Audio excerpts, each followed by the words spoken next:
Bienvenidos una vez más a un nuevo episodio de El Catecismo en un año. Estamos hablando sobre la escritura, la naturaleza de la escritura, quién interpreta la escritura, cómo interpretar la escritura. Y hoy nos toca el sentido de la escritura. Empezamos entonces en el párrafo 115 que dice: según una antigua tradición se pueden distinguir dos sentidos de la escritura, el sentido literal y el sentido espiritual. Este último se subdivide en sentido alegórico, moral y anagógico. La concordancia profunda de los cuatro sentidos asegura toda su riqueza a la lectura viva de la escritura. El sentido literal es el sentido significado por las palabras de la escritura y descubierto por la exégesis que sigue las reglas de la justa interpretación. Santo Tomás de Aquino decía: todos los sentidos de la Sagrada Escritura se fundan sobre el sentido literal. El sentido espiritual. Gracias a la unidad del designio de Dios, no solamente el texto de la Escritura, sino también las realidades y los acontecimientos de que habla pueden ser signos. Y dentro del sentido espiritual tenemos tres sentidos más. El sentido alegórico. Podemos adquirir una comprensión más profunda de los acontecimientos reconociendo su significación en Cristo. Así, el paso del Mar Rojo es un signo de la victoria de Cristo y por ello del bautismo, como vemos en 1 Corintios 10:2. El sentido moral. Los acontecimientos narrados en la Escritura pueden conducirnos a un obrar justo. Fueron escritos para nuestra instrucción, como dice 1 Corintios 10:11 y la carta a los Hebreos, capítulos 3 al 4:11. Y por último, dentro del sentido espiritual, tenemos el sentido anagógico. Podemos ver realidades y acontecimientos en su significación eterna que nos conduce en griego anagoge, hacia nuestra patria. Así, la iglesia en la tierra es signo de la Jerusalén celeste, como vemos en Apocalipsis 21:1 a 22:5. Un dístico medieval resume la significación de los cuatro sentidos. La letra enseña los hechos, la alegoría lo que has de creer, el sentido moral lo que has de hacer y la anagogía a dónde has de tender. El párrafo 119 dice: a los exegetas toca aplicar estas normas en su trabajo para ir penetrando y exponiendo el sentido de la Sagrada Escritura, de modo que mediante un cuidadoso estudio pueda madurar el juicio de la Iglesia. Todo lo dicho sobre la interpretación de la Escritura queda sometido al juicio definitivo de la Iglesia, que recibió de Dios el encargo y el oficio de conservar e interpretar la palabra de Dios. San Agustín decía: no creería en el Evangelio si no me moviera a ello la autoridad de la Iglesia Católica. Bueno, acá estamos hablando entonces de los dos sentidos de la interpretación de la Escritura. Dos sentidos y un corazón. Literal y espiritual.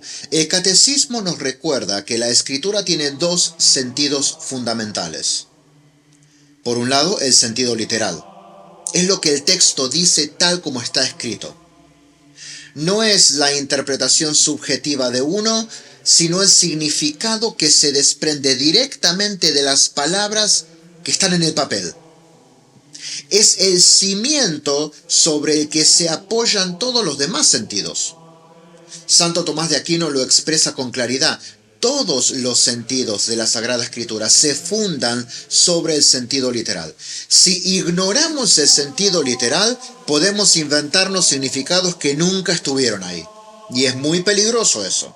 Así que esta es la base. Primero entendemos qué dice el texto y después vamos un poco más profundo.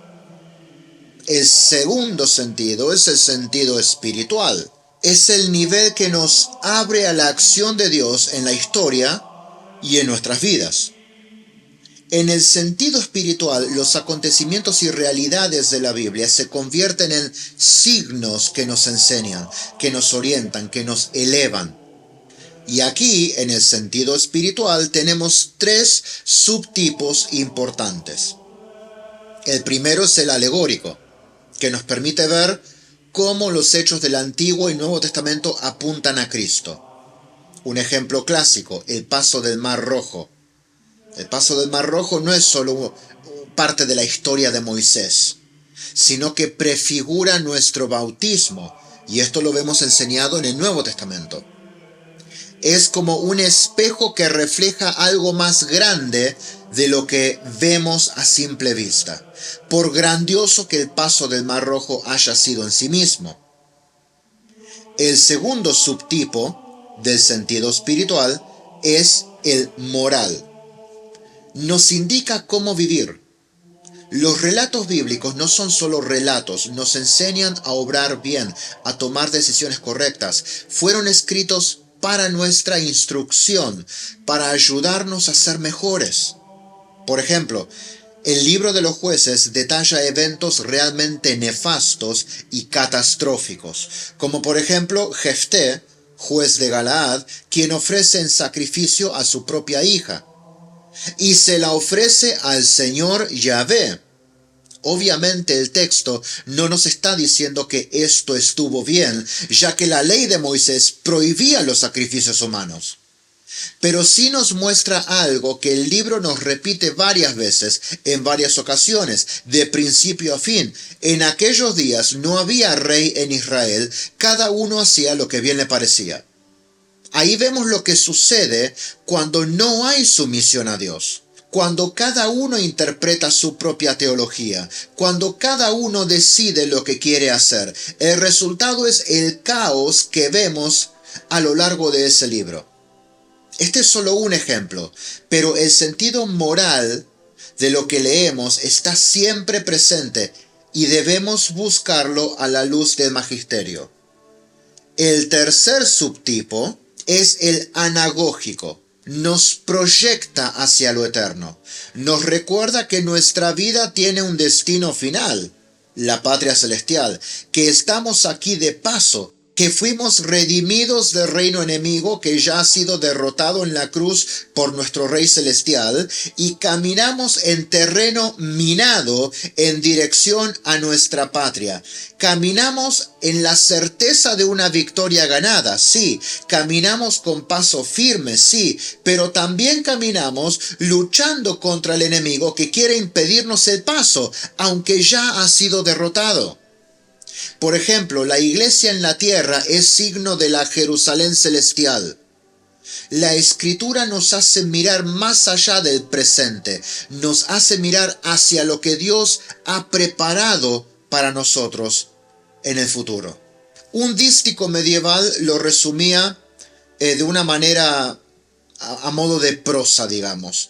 La letra enseña los hechos, la alegoría enseña lo que has de creer, el sentido moral lo que has de hacer, la anagogía a dónde has de tender. ¿Ves cómo cada capa tiene una función? La escritura no es plana, sino una realidad viva que nos guía en pensamiento, acción y esperanza. Y ahora entramos en el cuarto punto, el canon de las escrituras. El párrafo 120 dice: la tradición apostólica hizo discernir a la Iglesia qué escritos constituyen la lista de los libros santos. Esta lista integral es llamada canon de las escrituras. Comprende, para el Antiguo Testamento, 46 escritos, 45 si se cuentan Jeremías y Lamentaciones como uno solo, y 27 para el Nuevo Testamento. A saber, Génesis, Éxodo, Levítico, Números, Deuteronomio, Josué, Jueces, Ruth, los libros de Samuel, 2, los 2 libros de los Reyes, los 2 libros de las Crónicas, Esdras y Nehemías, Tobías, Judith, Esther, los 2 libros de los Macabeos, Job, los Salmos, los Proverbios, el Eclesiastés, el Cantar de los Cantares, la Sabiduría, el Eclesiástico, Isaías, Jeremías, las Lamentaciones, Baruch, Ezequiel, Daniel, Oseas, Joel, Amós, Abdías, Jonás, Miqueas, Nahum, Habacuc, Sofonías, Ageo, Zacarías y Malaquías para el Antiguo Testamento. Los evangelios de Mateo, de Marcos, de Lucas y de Juan, los hechos de los apóstoles, las cartas de Pablo a los romanos, la primera y segunda a los corintios, a los gálatas, a los efesios, a los filipenses, a los colosenses, la primera y la segunda a los tesalonicenses, la primera y la segunda a Timoteo, a Tito, a Filemón, la carta a los hebreos, la carta de Santiago, la primera y la segunda de Pedro, las tres cartas de Juan, la carta de Judas y el Apocalipsis para el Nuevo Testamento. Una nota de color aquí. Aparece en el párrafo 120. La tradición apostólica hizo discernir a la Iglesia qué escritos constituyen la lista de los libros santos. Esta lista integral es llamada Canon de las Escrituras. Es decir, el listado de los libros sagrados son parte de la tradición apostólica.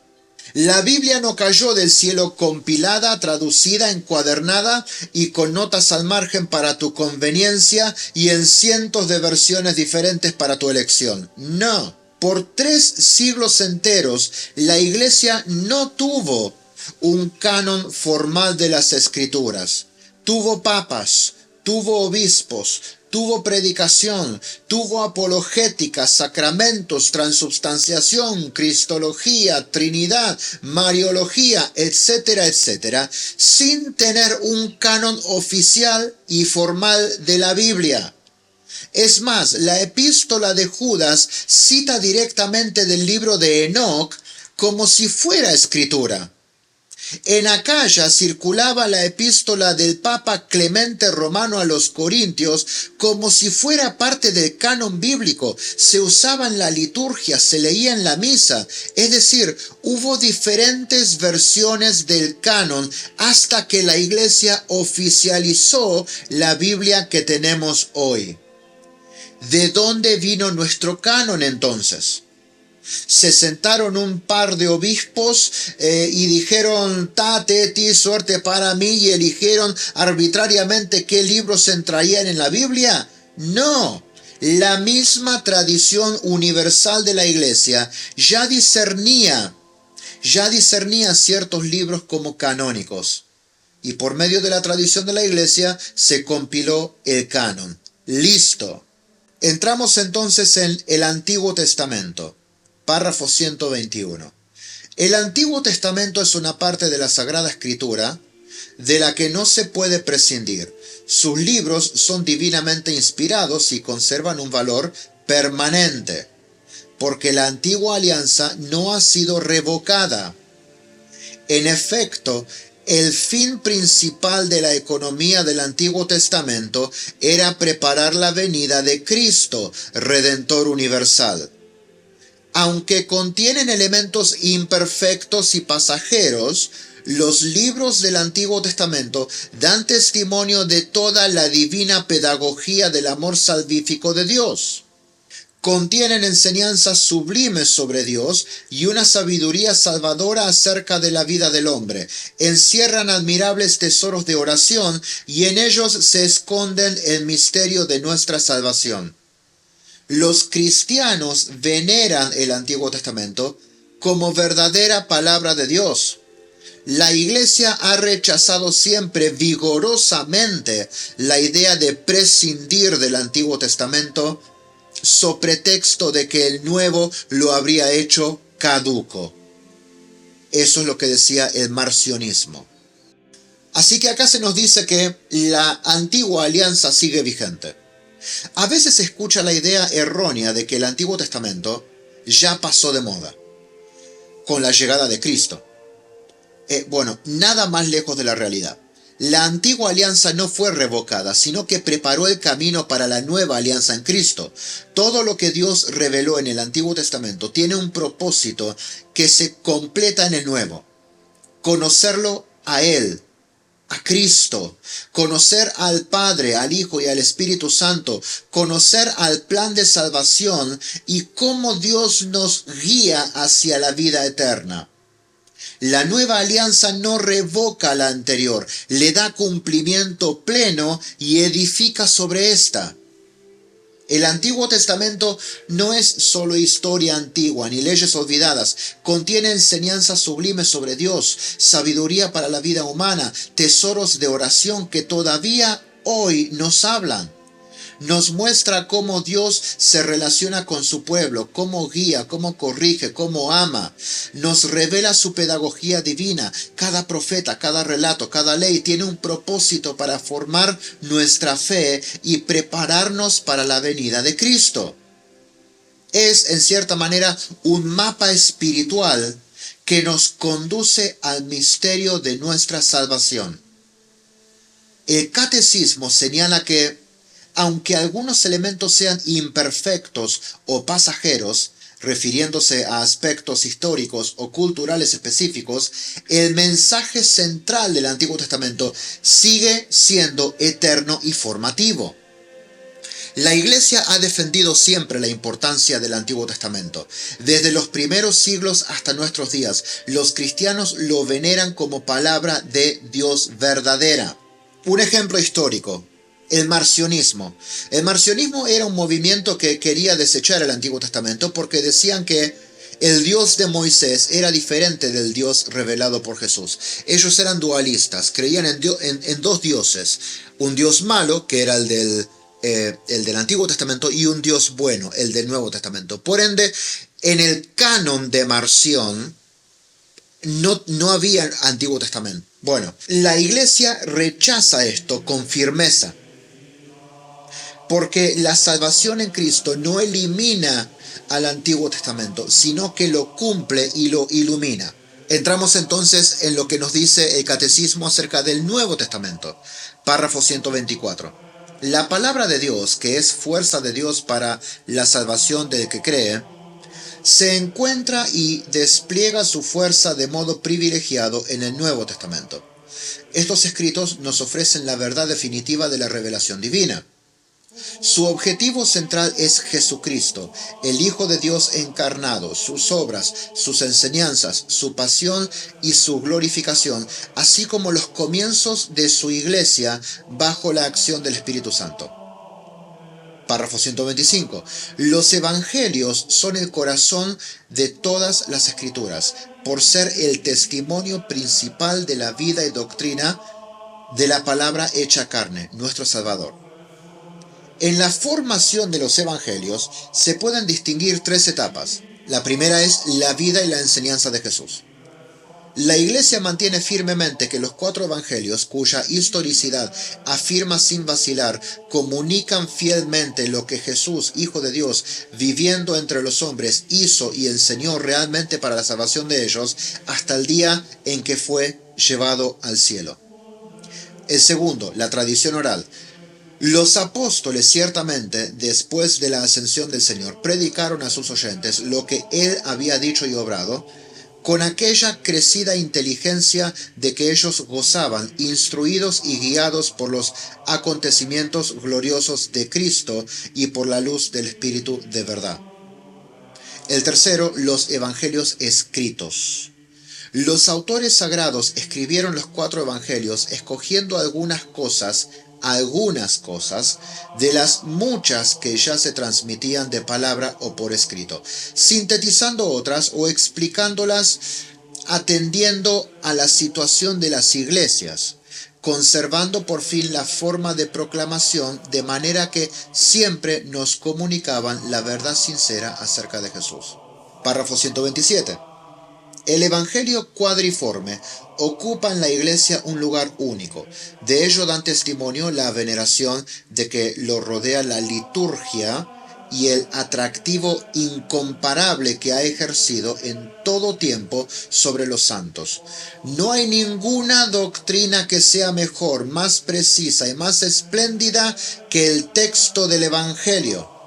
Ved y retened lo que nuestro Señor y Maestro Cristo ha enseñado mediante sus palabras y realizado mediante sus obras. Santa Teresa del Niño Jesús decía: es sobre todo el Evangelio lo que me ocupa durante mis oraciones. En él encuentro todo lo que es necesario para mi pobre alma. En él descubro siempre nuevas luces, sentidos escondidos y misteriosos. Bueno, estamos hablando entonces de los evangelios como el corazón de la Escritura. Los evangelios no son solo relatos históricos, son el corazón de todas las escrituras, porque dan testimonio de la vida y la doctrina de Jesús, la palabra hecha carne. Ellos nos permiten conocer directamente a nuestro Salvador. Nos permiten conocer su persona, sus enseñanzas y su obra redentora. Como decía Santa Cesárea Joven, no hay ninguna doctrina que sea mejor, más preciosa, más espléndida que el texto del Evangelio. Y Santa Teresa del Niño Jesús también nos recuerda que la oración y el estudio del Evangelio son fuentes de luz y crecimiento espiritual, revelando siempre nuevos sentidos y misterios que nutren nuestra alma. La transmisión del mensaje de Jesús fue un proceso cuidadoso y guiado por el Espíritu Santo. En primer lugar, vemos en los evangelios la vida y enseñanza de Jesús. Los evangelios comunican fielmente lo que Jesús hizo y enseñó durante su vida entre los hombres, hasta su ascensión. La historicidad de estos relatos está plenamente reconocida por la Iglesia. En segundo lugar, tenemos la tradición oral. ¿Qué significa eso? Después de la ascensión, los apóstoles predicaron oralmente lo que habían visto y oído, transmitiendo la enseñanza de Jesús con la ayuda del Espíritu Santo y de su creciente comprensión de los misterios divinos. Y tercero, tenemos los evangelios escritos. Los evangelios escritos son resultado de la tradición oral. Fue una compilación selectiva plasmada en papel y tinta de lo que los apóstoles ya venían enseñando oralmente por décadas.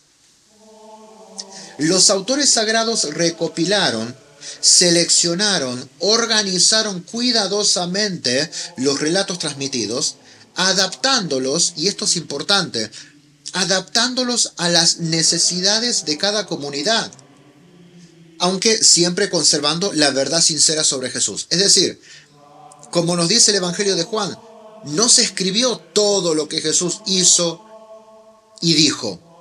No.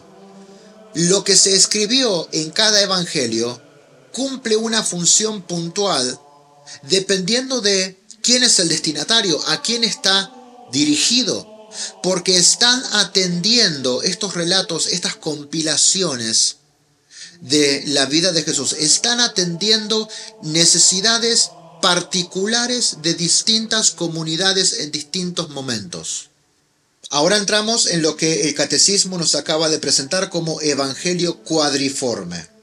El término evangelio cuadriforme hace referencia a los 4 evangelios reconocidos por la Iglesia: Mateo, Marcos, Lucas y Juan.